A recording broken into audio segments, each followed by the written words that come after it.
Ladies and gentlemen, good day and welcome to United Breweries Q4 FY21 earnings conference call hosted by Investec Capital Services. As a reminder, all participant lines will be in a listen-only mode, and there will be an opportunity for you to ask questions after the presentation concludes. Should you need assistance during the conference, please signal an operator by pressing star and 0 on your touchtone phone. Please note that this conference is being recorded. I now hand the conference over to Mr. Harit Kapoor from Investec Capital Services. Thank you, and over to you, sir. Yeah, thanks, Aisha. On behalf of Investec India, we'd like to welcome all the participants on this call. We hope that you yourselves and your family are keeping safe in the second wave of the pandemic. We have with us from the management team at United Breweries, Mr. Berend Oding, CFO, who will take us through the initial remarks for the Q4 FY21 results earnings call for United Breweries. Over to you, Berend, for opening remarks. Thank you very much, Harit, and good afternoon, everybody on the call. Thank you for joining, and let me echo the words of Harit. I hope everybody is safe and healthy in these unprecedented and difficult times for the country. Today we'll discuss the Q4 and year-to-date results. I'll start as usual with some opening comments supported by some slides, and after that we open the line for any questions that are there. So this time, before we move to the figures, I think it's appropriate to look back and acknowledge the resilience shown during the year. We are very proud of our employees that throughout the country have risen to the challenging occasion, whether it's keeping breweries running, supporting the trade, or adapting to continuously changing circumstances. And of course, many have switched to work from home, and again back now during this second wave, unfortunately. Towards consumers, we have seen many thematic campaigns reflecting the various phases of lockdown and subsequently also towards reviving demand. For our customers, various support programs were run. Importantly, some 5,000 outlets received social distancing and hygiene kits to support resumption of business. And last but not least, community support was extended as part of our CSR program. And during the second COVID wave, we're also extending significant support to the communities of the breweries where we operate, recognizing that this is the need of the hour in what are very challenging times for the country. So in summary, it's been an exceptional year with lockdowns, prolonged on-trade closures, and COVID-related duty increases. The company has focused its responses across a few dimensions: health and safety, including introducing socially distanced operations, keeping consumers engaged and reviving demand, while reducing costs and preserving cash. If I move to the next slide, looking at the key results highlights, Q4 saw continued recovery in demand with 9% growth on a reported basis. And during Q4, many states saw strong recovery, including Karnataka and Maharashtra. The state of Telangana demand remained subdued due to the COVID cess that negatively impacts consumer prices. With an agile approach on costs and investments, the full-year EBITDA margin came in at 10%, despite a 39% volume decline for the full year. Quarter 4 saw healthy underlying profitability with EBITDA margin at 17.7%. The full-year free operating cash flow came in at 440 crores, which is 362 crores above prior year. So in a challenging year, we achieved net cash position for the first time with a year-end net cash balance of 155 crore. The proposed dividend for approval at the next AGM is 50 rupees per share, and this is maintaining the historic dividend payout ratio, in this case some 12%. The next two pages summarize the Q4 and full-year results in tabular format. Q4 saw net sales at plus 8%, an expansion of the gross margin to 52%, and as mentioned earlier, an EBITDA margin at 18%. Also to point out that in Q4 an impairment charge has been taken of 66 crore, which was booked as an exceptional item, and this in majority relates to our plant in Bihar, where based on recent elections there has not been any change on the stance of prohibition. Slide 7 shows the volumes performance by region for the Q4 and the year-to-date numbers. Many markets posted double-digit volume growth, lapping the prior year impact of COVID and lockdown that happened in the latter part of March. In the North, there's a 13% volume growth in Q4, with strong growth in most of the states, except Delhi, where uncertainty on the new policy led to lower demand. UP state was stable. And it's important to note that in both UP and Rajasthan, the new excise policy results in a reduction of beer consumer prices. In the West, there was a 23% volume growth in Q4, and we've seen growth in all markets except Chhattisgarh. In East, we reported 26% volume growth for Q4, substantial growth in West Bengal on the back of the revised excise policy, which led to lower consumer prices for beer, while all main markets in East posted growth except for Odisha. In South, the growth was 3%, with Karnataka and Kerala posting double-digit growth, but as mentioned earlier, Telangana market continued to trade below prior years due to the COVID-related cess negatively impacting beer prices. Moving to the next slide on the Britain brand portfolio, we saw continued expansion of both wheat beer and Amstel. Wheat beer launched in Maharashtra, Punjab, and Chandigarh, and Amstel was rolled out to Telangana, Maharashtra, and Haryana. Most markets on trade being open, we saw in Q4 the premium portfolio growing ahead of the total portfolio of the company. The Q4 net sales on page 9 was really driven this quarter by volume, and as stated earlier, that's been across most of the markets, driven by the good demand recovery versus the prior year, where, of course, March was impacted by the COVID lockdowns that started. On the next slide, we have the EBITDA breakdown. Gross profit improvements driven by price and benign input cost. The margin improvement in other expenses over prior year were due to cost measures, better volume leverage, and prior year Q4 provisions for obsolete stocks at the time were 16 crores. The quarterly progression and recovery in top and bottom line is shown on page 11. And after a challenging start of the year, the company posted sequential growth and improvement is in results as shown in the graph. Turning to slide 12 on the free operating cash flow results, we posted a strong free operating cash flow of 440 crores for the full year. The decline in operating cash flow was more than offset by improvements in working capital. Further, the capital investments were down as well as income tax. And with that, the company continued to improve its leverage towards a net cash position, as already mentioned, of 155 crore at year end, despite a very challenging year due to COVID. Finally, turning to the slide on the outlook and the summary. Due to the second wave of COVID-19, the industry outlook is very volatile. The impact will depend, of course, on the magnitude and duration of lockdowns, including any partial or full trade restrictions, whereas you can imagine the situation is now changing daily. Challenges faced during the first wave include the finite beer shelf life and costs that we made for liquidation and expired products, as well as operational challenges, like, for example, lower returns of used bottles. Health and safety of employees and stakeholders remains paramount, while operations are fully in compliance with the regulations as they are introduced from time to time.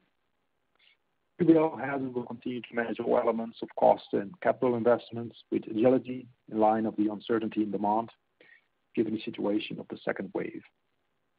Important to note that the company has observed recovery of underlying consumer demand post the first COVID-19 wave, and we continue to be optimistic about the long-term growth drivers of the industry.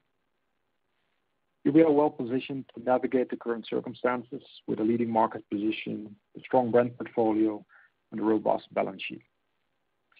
With that, I'd like to conclude my opening comments, and we can move to the Q&A section. Please go ahead. Thank you very much. We will now begin the question and answer session. Anyone who wishes to ask a question may press star and 1 on their touchtone telephone. If you wish to remove yourself from the question queue, you may press star and 2. Participants are requested to use handsets while asking a question. Ladies and gentlemen, We will wait for a moment while the question queue assembles.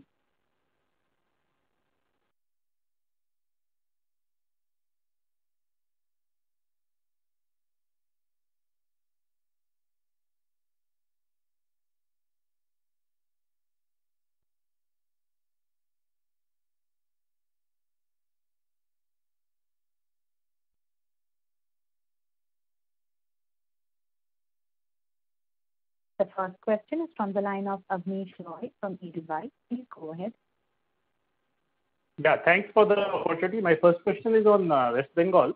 So if you could tell us why in Bengal you managed to get the tax and the price reduction, and I think a few more states you got. So are you expecting more states to give you this benefit?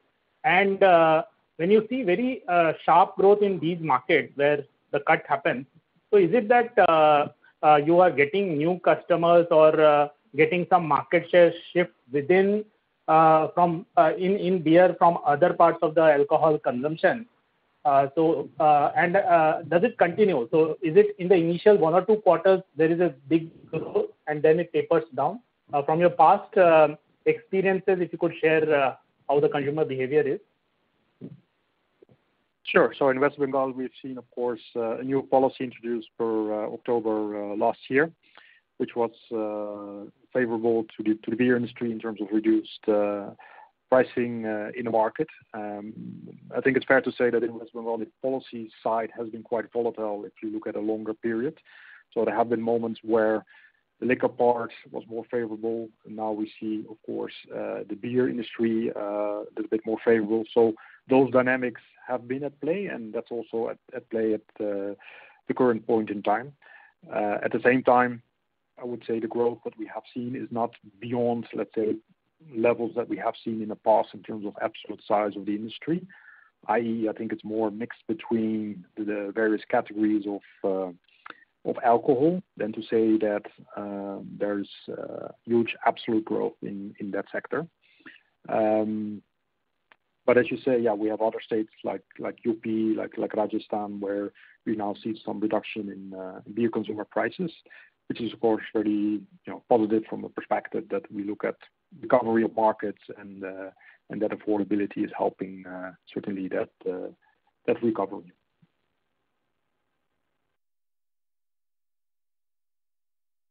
And where do you get the growth from? Is it from other parts of liquor, and does it sustain normally after 1 or 2 quarters? Yeah, of course, this is initial growth that will taper off, after a couple of quarters. And what I said earlier, we mainly see also that growth coming out of the more liquor segments of the markets back to beer. So I don't think it's, again, beyond levels that we have seen in the past. So it's more trading in terms of industry size for beer to what we've seen in years, a couple of years prior. So that's a good recovery to earlier levels. Sure, thanks. My second question is versus the previous lockdown, if you compare now in the more impacted states, for example, like Maharashtra, Karnataka, Delhi, and UP, how are say the sales or the business different versus the initial part of lockdown in wave 1? And second, if you could also comment on your preparedness and learning from wave 1, which is helping you in wave 2, anything which is helping, if you could point out that. Yes, of course. So you mentioned a couple of specific states, so let me touch upon those. So in Maharashtra, I think the difference between last year, of course, on a national level at that time, we had a full lockdown, including all retail outlets, including any productions in breweries. So this time around, the situation is quite different. It's more state by state set of regulation. Of course, in Maharashtra, Delhi, it's a full lockdown. But for example, in Maharashtra, there is home delivery allowed. There is takeaway from restaurants allowed. Of course, it's a small segment of the market, but I would say it is a difference versus prior year. In Karnataka, we have seen a 2-week lockdown being announced, but here the retail outlets seem to be open at least in the morning hours.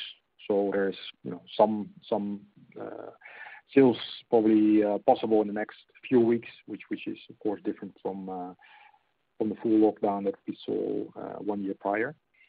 In terms of learnings, the situation is different. The social distancing operations have been introduced in all the breweries, meaning that I think from that perspective we can operate much more safely in a much more continuous way. We also are actively looking at stock levels in the market, not only at brewery levels but also in the trade. Of course, we have other contingency plannings in place. We look at it with quite some agility, particularly the last few weeks. Things have been changing almost daily. Quite a number of learnings, and whatever we can do, we're actively on it. But of course, in the end of the day, once lockdown is implemented and announced, of course we respect that, and we also support, let's say, the health perspective from what the government is trying to balance. So, of course, there we support that as well. Sure. Just one last follow-up on this. So, is any of your breweries closed because the demand will be a bit weaker? So you would have inventory. Are any of your breweries closed currently, or any plans for that in any of the more impacted markets? Yeah, of course. When there's lockdown and when we're not defined under the essential industries, that means we cannot package at that point in time. But I would say it's not so much of a problem in the sense that if the whole market is more or less under lockdown, there's basically operations will otherwise also would come to a very low level or even to a standstill. I think it's more once the trade opens that we make sure also the operations in the breweries can resume. But what I said earlier, we've had our learnings into make sure how to preserve the beer, how to make sure stock levels are managed in the right balanced way. So as of now, there's no issue as to be seen, but things of course may change in the next 1 to 2 months. We'll have to see that. Sure, that's quite helpful. Thanks a lot. All the best. That's all from me. Thank you. Thank you.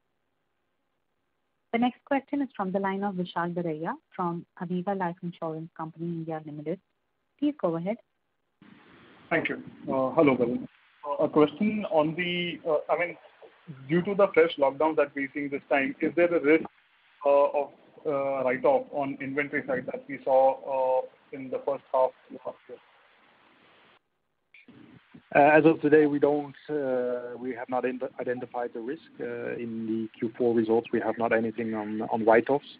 But of course, it will all depend on the impact and duration of lockdowns. At a certain stage, if it takes a very long time and stock cannot move, whether it's at breweries or in the trade, then there is that risk.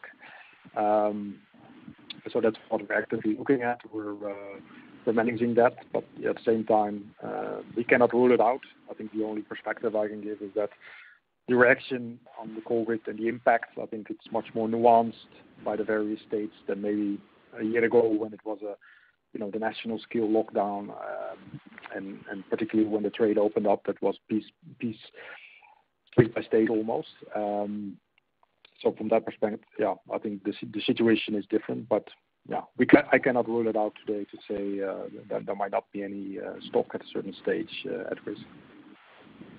Okay. And one more question on the market share gains. Could you elaborate as to what would be the extent of market share gains that you would have got in most states, and were there any states where you would have lost market share? So we have on the market share front, we have seen I think good performance in a number of the states, even the important states like Karnataka, Maharashtra. We have added share also in states like UP, Kerala, Tamil Nadu. So good performance there. We've also seen some challenges in other states. So for example, in Delhi, we have lost a bit of share, which mainly has to do with the channel mix, where channels that were impacted more was where we were having a higher share, so that impacts the mix obviously. We have lost some share in Orissa, where sell-offs were much more driven by expiry of products of all the industry players. So once our products were sold out, some of the competition got, let's say, some priority over our stock because that was approaching expiry. In Telangana, we've seen a little bit of market share pressure, so quite some high discounting happening in the market. So in that sense, it's a mixed bag, but in the key important states, we have expanded share, and in Q4 we were back at levels of some 52%, which we normally trade at in the quarter. Okay, and just one last question. You guys used to manufacture Heineken at 5 breweries. So have you ramped that up, or do you plan to ramp it up in the near term? Yeah, we have this year added another brewery to the network that can produce Heineken. So we now have 3 breweries with the capability to produce Heineken. As of now, we don't have immediate plans, but of course, yeah, as the business continues to grow and we look at our footprint in terms of what economically makes sense in terms of securing supply, but also balancing costs of taxation and investments behind it. Absolutely. Well, thank you very much, Ben. I'll come back in the queue. Thank you. Sure. Thank you. The next question is from the line of Aditya Soman from Goldman Sachs. Please go ahead. Hi, good afternoon. So a couple of questions from me. So firstly, any update on how input costs are faring? In particular, barley is something that we are seeing inflation again after sort of fairly benign period last year. So would this be a factor going into the remainder of the year? And also your perspective on glass. And then the second question on sort of you've obviously seen an improvement in operating cash flow. A lot of that came through from working capital. So how sustainable do you think this sort of positive movement in operating cash flow is? Yes, thank you, Aditya, for the question. So first on the input cost, yes, you rightly point out barley is trending up a bit this time round. So we're now in the buying season. We see prices around 15%, so 15 up versus last year crop prices. But again, it's underway, so we'll have to see what will be the full impact once we have done all the procurement. But definitely the quality and the quantity is a bit down versus what we're used to see in the prior few years. Having said that, at least for Q1, we are covered with last year crop. So if those prices are really manifesting itself, then it will take a little bit of time before it moves through our profit and loss. On glass, the new glass prices for us are flattish, are stable. I think the challenge here is more around recollections from the market, where we saw in Q3 and Q4 a bit of an upward trend in terms of lower collections and therefore higher new bottle injections to support the volume recovery. But purely in terms of prices of new glass, that's stable. On the working capital side, yes, the working capital block has come down quite a bit, and that's of course supportive. I think still I would say that even by end of March, we have seen quite some pickup in volume. So I would be expecting that we can carry that through quite a bit. At the same time, probably we will have to absorb some of that to move back in terms of capital locked in working capital, in the sense that once the market is fully back at levels that we've seen pre-COVID, I think we end up probably a little bit below in terms of where we are today. But I think the good news is that in terms of receivables and outstandings, all of that is in a very healthy situation, given the challenges also the states have around budgets and deficits and what have you. So I think that's good to conclude. No, thanks. Very clear. Just one follow-up on the barley. Let's say if the barley prices stay elevated and it starts flowing in through your P&L, is there anything you can do in terms of imports, or is it just too early to discuss that? Yeah, I mean, yes, imports are an option, but I think generally the import prices are a little bit above the domestic prices. Of course, depending on where prices move domestically, you will find some kind of decision point, and you can switch to import. So that's something, of course, we monitor. At the same time, from a local sourcing perspective, and making sure that there's continued interest from farmers to grow barley, we would have a preference to source domestically. But of course, yeah, it will also depend on relative prices. But normally, imports are a little bit above domestic barley prices. Fair enough. Thank you very much.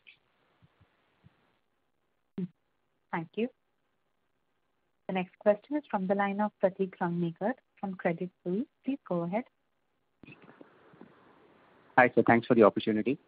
My question is more on the run rate that you're seeing currently. It is so you were having a very strong pickup in this quarter before the closures hit in March. So if you could maybe quantify on how much of volume sales were lost because of the March shutdowns in some of the cities. Also, if you could comment on the trend in April, and maybe if you could throw some light on what percentage of outlets are you currently seeing working, or are they, or is it majority closed?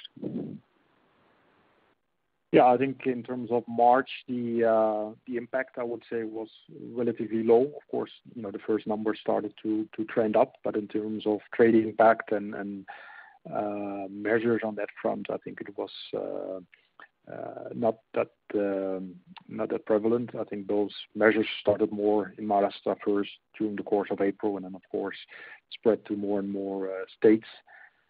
So where we stand today, I think the main impacts are again in Maharashtra, Delhi, with full lockdowns.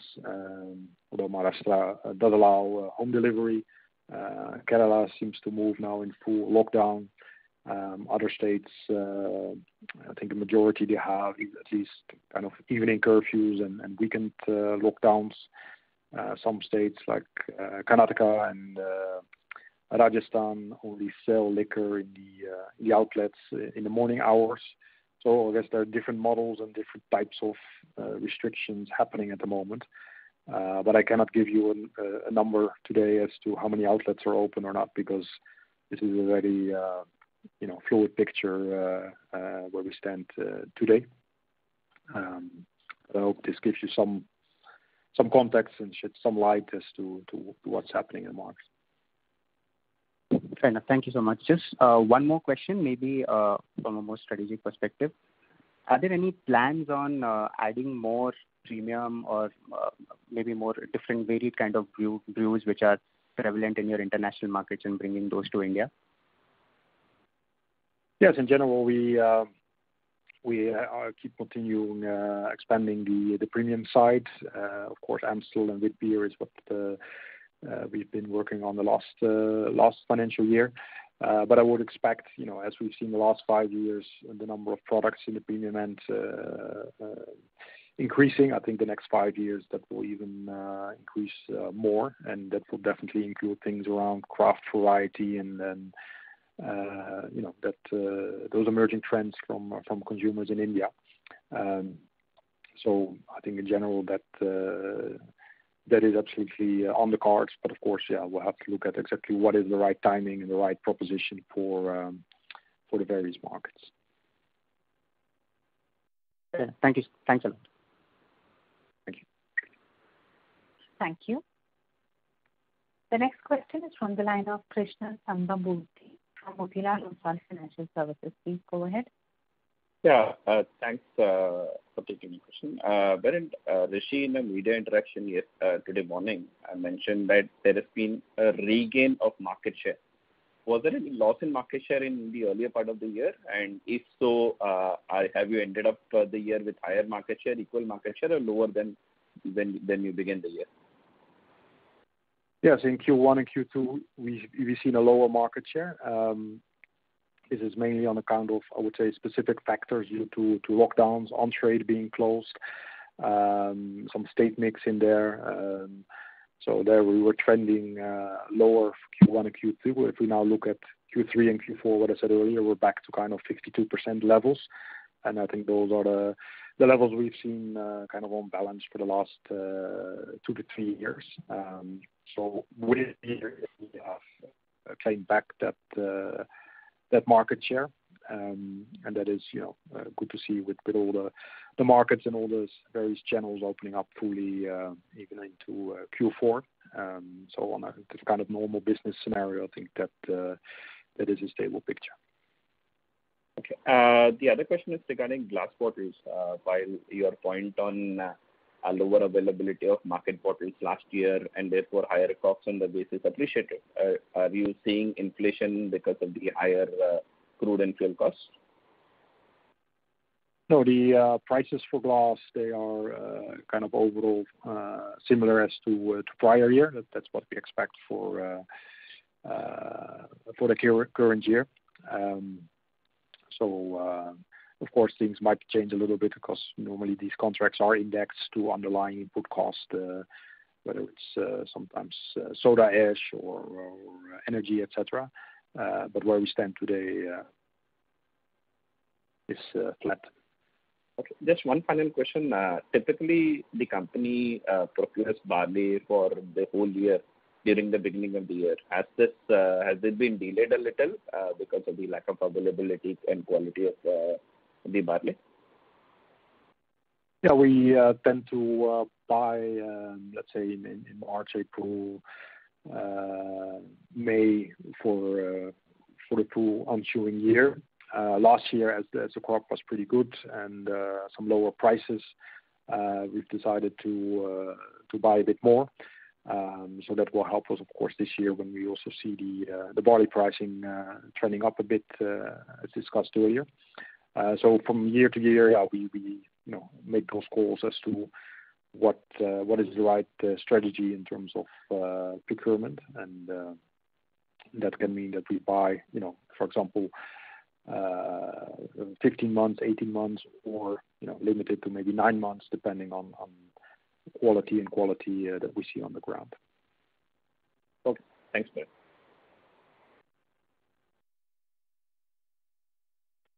Thank you. The next question is from the line of Anu from Ambit Capital. Please go ahead. Yeah, hi. Good afternoon. Thank you for taking my question.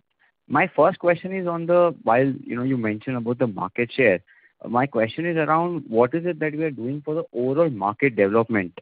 Any specific initiatives over the last 3-4 years and next 2-3 years going ahead you plan to take to expand or recruit more consumers in the beer space? That is number one. And number two is when you mention about improvement in the working capital, but when we see receivable and inventory days, it seems to be quite high as compared to the previous years. So can you elaborate on the reasoning for the same? Thank you. Yes, thank you for the question. So first on the overall category penetration, which is how I take your question. So yes, this is definitely one of the key pillars in our strategy going forward, that we want to increase and drive that penetration. We see a couple of components, for example, quite active in terms of promoting drinking at home and introducing more and variety of occasions for beer consumption. We look, of course, also at the policy side, making sure affordability is improved, making sure distribution reach improves. For example, in the past we spoke about the home delivery element, small today, but we've seen some states picking out, so that could be a potential factor in the longer term. So all in this, we're very cognizant that in some of the states where they already have a good position, and we see much more opportunity from driving the category penetration than, let's say, only focusing on market share within that state. So I think your point is spot on. That I think we all know that in India the beer industry penetration is very low. Per capita consumption is still very low. So to aim to move that up is one of the key pillars. On the working capital question, I think you're right if you say that if you balance that to, for example, 12 months of sales, the numbers look a bit higher. I was more coming from the perspective, if I look at absolute amounts, then we've seen quite a reduction in capital tied up in the working capital components. And I think if you just look at day sales, of course, we had a very unusual year with Q1 and Q2 being quite lower levels than normal. So if you tend to look at that data, for example, on a 6 months basis, I think it's telling already a different story. But of course, that's more the mechanics of looking at 6 month trailing or 12-month trailing. Okay, got it. But as you mentioned before that there's not been a sufficient RM inventory, so I'm assuming the inventory which is there at the year end would be more the finished products. Is that understanding correct then? It could be there. We also have a little bit higher stock of barley than maybe years ago. So a couple of smaller components, but I think in general the inventory is relatively lower component in our working capital. I think it's mainly about the receivables, which is the main driver. Okay. And in terms of receivables, while it is higher in terms of days, you don't see any risk, right? No, I think what I said earlier, with the very challenging conditions for a lot of the states, the payment behavior actually very healthy. So with that, I think that's it's not a guarantee for how the behavior will be in the future, but I think it's at least good to conclude that last 12 months have been good on that front. Okay, thank you. That's a plus for the next quarter. Thank you. Thank you. A reminder to the participants, anyone who wishes to ask a question may press star and 1 now. The next question is from the line of Rahul Zanade from Goldman Sachs Asset Management. Please go ahead. Yeah, hi, sir. Thanks for the opportunity. Just one question. So just comparing our performance, say, of 40% for the full year volume decline, if we were to kind of compare it with, say, volume degrowth that we saw for the full year in terms of the spirits industry. So just wanted to get your perspective, like now with the benefit of hindsight, what do you think were the key drivers of the underperformance versus the spirit industry? Like one of the obvious factors that I could think of is that the pandemic or the lockdowns hit us when our season or the peak season, which is the first quarter, is in full swing, and that is one reason. But apart from that, any study or any market research you did to kind of understand the reason for the underperformance, apart from just the seasonality effect? Yeah, the seasonality is obviously one, which for us is exactly these couple of months, our Q1 and then March to a certain extent.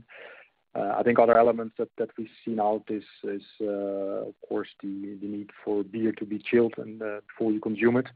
So if you think about consumption at home,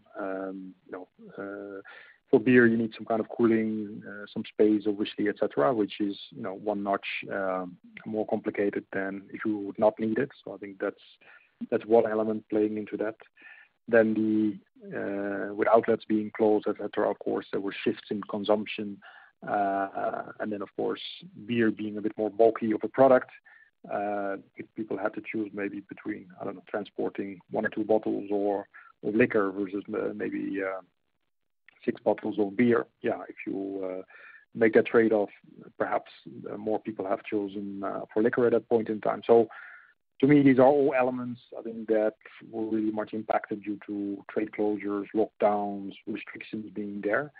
And again, with Q3, Q4, I think we have seen that recovery coming back fully. So we don't see any structural changes in consumer behavior or demand. But of course, during lockdowns and all kind of restrictions being there, some of this has come into the foreground. Sure. And is there any sense of evidence of, say, down trading happening where the kind of job losses, etc., that we kind of hear, is there an economic impact or an economic angle to some kind of a down trading, people shifting from beer away to spirits, something on those lines? No, I mean, even within beer we have, of course, also our economic products in the various states. So we've been looking at that in terms of, do we see some shifts happening? But of course, there are also plus and minuses, but I have not seen any data that says, there has been a structural shift of down trading or trading out of the category. And I think, where we talked earlier this call about some of the demand in West Bengal or in UP, I think that also shows that, that can also quickly pick up again. So to your question, I don't think there's a shift out of beer or down in the price ladder towards more economic products. Okay. Understood. Yeah. Thanks for this. Sure. Thank you. The next question is from the line of Ashit Desai from MC Global Financial Services. Please go ahead. Yeah, thanks for the opportunity. Am I audible? Yes, Ashit. Yes, I can hear you. Yeah. So couple of questions. One, if you could touch upon on the margins in Q4. We've seen a very sharp gain, and these are the highest margins we've seen in Q4. So what are the drivers for those, and any one-offs that we should be aware of? In the Q4, no, we have not in this quarter seen any one-offs in the EBITDA as reported. Of course, I think we have to reckon that this is an unusual year. So in the A&P spend, for example, we have been a notch lower than we would usually trend at. That also has to be seen in light of a lot of the closures that we have seen during the year, etc. So that could be around 1% of the top line versus normative levels. But for the other parts, I think it's about cost measures and of course some more volume leverage due to the growth versus prior year quarter.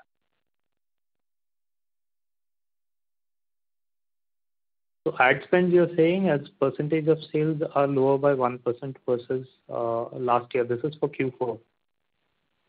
Yeah, both Q4 and the full year. Yes. Okay. So even if we exclude that, there's a very sharp jump. Would you say that these cost reductions are sustainable? Yeah, I mean, going forward, it's the market situation and what we discussed earlier is very dynamic. Of course, we see a lot of opportunities on the premium side, which will also continue to support with the right level of innovations and activations behind that. So I would imagine, if anything, that number on that side would go up. We spoke about barley trending up a bit in terms of prices versus prior years. Glass bottles, again, some uncertainty due to the current lockdowns and how much will come back.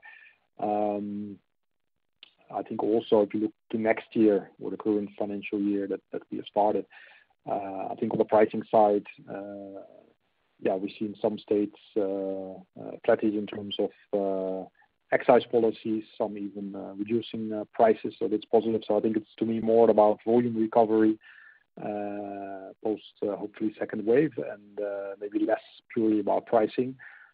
So these are all elements I think impacting the margin at the end of the day. But as we've seen last year, quite fluctuation, quite some volatility, not only on the demand but particularly on the bottom line and the margins. But happy to conclude at least quarter we ended up on the good profitability, but difficult to make outlooks for the next quarters. Okay. And just two bookkeeping questions. If you can share the total provisions or write-offs done in FY21, and also if any pricing actions taken or received across states in the current year or in the last 3 to 6 months. Sure. So on provisions, we put on that last year Q4 we taken around 16 crores. During the year we've taken more, but I think there's a bit of an arbitrary element in the sense of when you provide, but also of course there are liquidation schemes in the market that with some below the line expansions you support the sell-off of stock that is closing to expiry. So difficult to pinpoint to one number, but definitely it has impacted, as many elements has done the last financial year. The provisions have been an important element into that as well. In terms of pricing, that's again what I said earlier, probably more about volume recovery than a pricing approach. So in Karnataka, prices have been flattish. In Maharashtra, we've taken around 5 rupees per bottle in terms of prices. Another couple of states, no prices in terms of, for example, UP. So in general, maybe a tad below what we would do in prior years. Okay. Thanks. That's it from me. Thank you. Thank you. The next question is from the line of Manish Poddar from Nippon India AIF. Please go ahead. Yeah. Hi. If you can help me with a couple of data points. First is, what would be the on-trade growth for Q4 and let's say full year, and the same number for off-trade. Thank you. So for off-trade, I think the growth was closer to normal because that was unrestricted after lockdown to the largest extent. On-trade, of course, we've seen a lot of restrictions going even up to October, and some states even longer. So I think the good part is that in Q4, when most of the markets would be comparable, I think both off and on would probably be close to pre-COVID levels.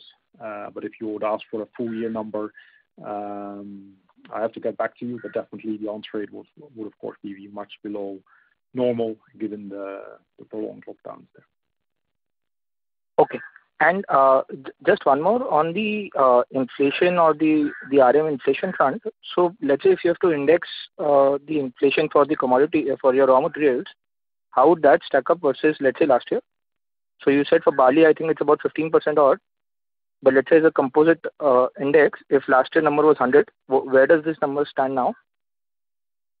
Probably if you would all put that in a mix, that would be a couple of percentage point up to mid-single digit.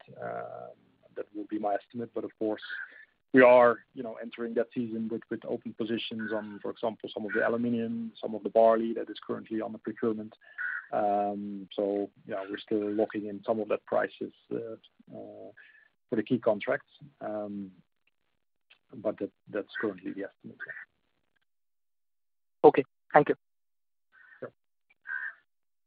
Thank you. The next question is from the line of Tejas Shah from Spark Capital. Please go ahead. Hi. Thanks for the opportunity. So you spoke about market share again towards the end of the year, but Carlsberg reported its number today and they called out high teens volume growth in India. So just wanted to understand, is any particular player who's losing more than historical market share, or is it how to explain this divergence in 4Q? Yeah, I can only comment on our own figures and how we arrived at them. So when we talk about market share gain, I think it's more has to be seen versus Q1 and Q2. What we explained earlier, where due to kind of COVID measures, we dropped a couple of percentage points on national level, and that we have been guiding that in Q3 and Q4 that has been recovered and we're back to normative levels. I think it's probably better to ask the other market participants as to how they trade and where they have got gains or losses, etc. Fair enough. Second, if you can share some comments or insights on consumer trends and demand trends you would have witnessed in markets which have opened globally for you, and any structural shift in how consumer looks at or consumes this product. Your question is on beer specific in India? Or? Beer specific, yeah, beer specific. Wherever you have opened globally, also as a group, any consumer insights you can share that can be useful as a lead indicator of an India and coming period when we open up. Oh, okay, I get your question. Yes. No, I think in general, of course, looking at the trend is that once on-trade opened up, for example, we've seen a very group of, let's say, the early majorities that are very keen to go back and kind of resume the patterns as we've seen pre-COVID. And I would say that's probably a picture we've seen in many other markets and even international markets like China and etc. Vietnam, some of the trading has been higher than even prior years. So I think those are just anecdotes and a couple of examples, but overall, I would say we haven't seen structural shifts where, say, okay, consumers approach the category in a different way, or their pattern of going out is structurally different. And I think that's also what we've seen gradually build up back to the recovery in Q3 and Q4, where a lot of the markets were, very much trading on levels that we've seen pre-COVID. Thanks. This is very helpful. That's it. That's all from my side. Thank you. Thank you. The next question is from the line of Sunita Sachdev from UBL Securities. Please go ahead. Thank you. Hi, Berend. I hope all well with you and the UBL family. Yes, thank you very much. Nice to speak to you, Sunita. Yes. So I had two questions. One is I really appreciate the kind of market color you've tried to give. But since we are obviously looking at the season time happening in April, May, June, the main season, and we really have no comparison with the base year last year. So from your perspective, where do you think the season will end up, or what is the kind of planning that you may have for the season versus 2019, which is the last normalized year? Any kind of index, if it's possible, is it going to be 50%, 60, 70%? That would be helpful. Yeah, I mean, in our own planning and let's say scenario work that we do, we of course look at 2 years back. I mean, last year Q1 is not that useful in terms of comparative or benchmark, obviously.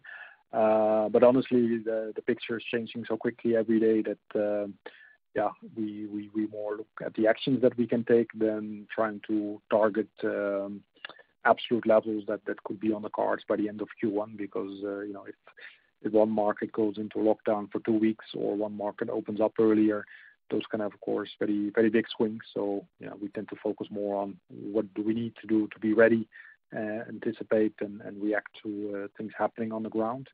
The whole budgeting part is quite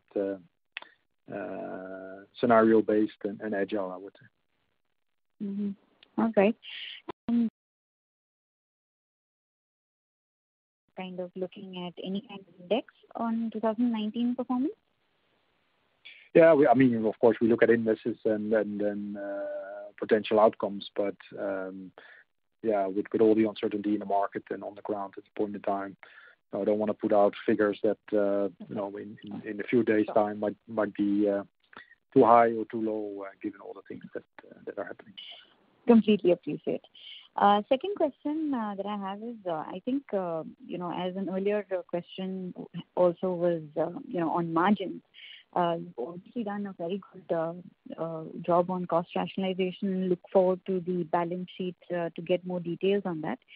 And you've also achieved healthy cash flows.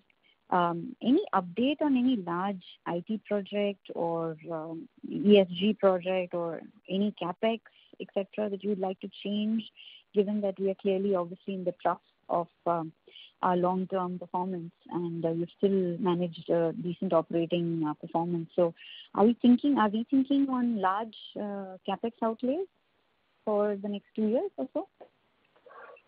Yeah, at least for the near future, I would say probably this financial year we're looking closer at something like maybe 250 crore type of levels of capex. Again, we are still recovery. What it will look like this year. So in terms of expansions, a year ago we completed a number of expansions, so they give us now ample capacity for the near term. But of course, we always need to look at kind of 3, 4, 5 year horizon. Yeah. So in fact, I think it would be good news if I would come back with more capital investments, because that would signal that we see that growth coming. But yeah, given what's happening with COVID last year and this this current second wave, the expansion capex will not be really on the cards. Okay. Understood, sir. Thank you so much. Thank you. The next question is from the line of Prashant Kothari from Pictet. Please go ahead. Yeah, hi. Thanks for this call. The first question was on the premium end of the market. Can you share what is our market share there and how it has changed during the year? Yeah, we don't have yet data for the last quarters on the premium side, but what we did see in our own data internally is that, particularly in Q4, we've seen a good recovery of the premium segment with on-trade being open, etc. So the growth in premium was double that of the total portfolio, which is something we've seen in earlier years on the normal market circumstances. So that is positive, and of course we are actively in the innovations with expanding wheat beer, expanding Amstel, etc. And that's what we're focused on, and we will continue to pursue also that growth in the premium end of the market. So in normal years like before FY21, how much of the premium volumes would have been going through on-trade channels? Or we would not have specific channel. I mean, obviously in on-trade the premium end would be a little bit larger in terms of the affordability in a type of location.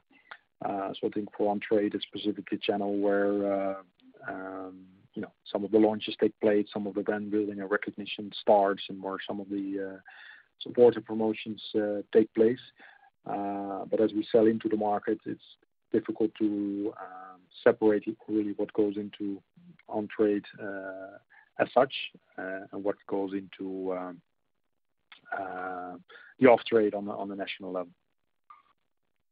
Okay, I understand that. And you mentioned there is some kind of a pricing competition happening in Karnataka, or was it general kind of trade level competition? Can you just give some color there? And is it a temporary situation, you think, or is it something which could sustain for some more time? One of my comments was on Telangana, where we've seen quite some competitive intensity on discounts and the like. I think that's reflective of the competitive market dynamics, where these will be different state by state from time to time across different market participants and brands. So that's I would say the healthy competition that is ongoing. But in Telangana, where we said the consumer prices have been quite high for a while now since the unlock last year in May. Also, trade margins have been reduced. So it's a pretty competitive set of dynamics at the moment there. Okay. And the last question from my side is on the tax rate front. I see it is much higher than the 25% tax rate. Can you just explain why that is so, and is it going to sustain at these higher levels? Could you repeat the question? What? I didn't get that. I'm just trying to understand the tax rate. It appears to be more than 30%. Why it is so high, and what should we expect for the future? Yeah, I think going forward it's going to be more closer to the 25%, as we've seen, with let's say the nominal effective tax rate. In the year, of course, we had this impairment which is not fully deductible, so hence the effective rate was a bit higher this year around. Understood. Okay. Thank you very much. Thank you. We take the last question from Himanshu Shah from Dolat Capital. Please go ahead. Thank you, sir. Thanks for the opportunity. Just a couple of questions. Sorry to interrupt, Himanshu. We are not able to hear you. Your audio is breaking.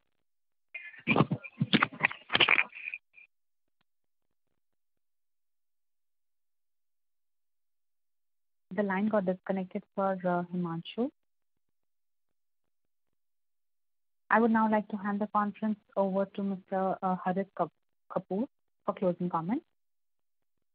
Yeah, thanks, Aisha. We'd like to thank all the participants who joined for the United Breweries call. And would now hand over to Beren for his closing comments. Over to you, Beren. Thank you, Harit. Thank you, everybody, for your interest, and hope everyone stays safe, stay healthy in these trying times, and we look forward to connect on the next call or the next engagement that we have. Thank you very much. Thank you. On behalf of Investec Capital Services, that concludes this conference. Thank you for joining us, and you may now disconnect your line.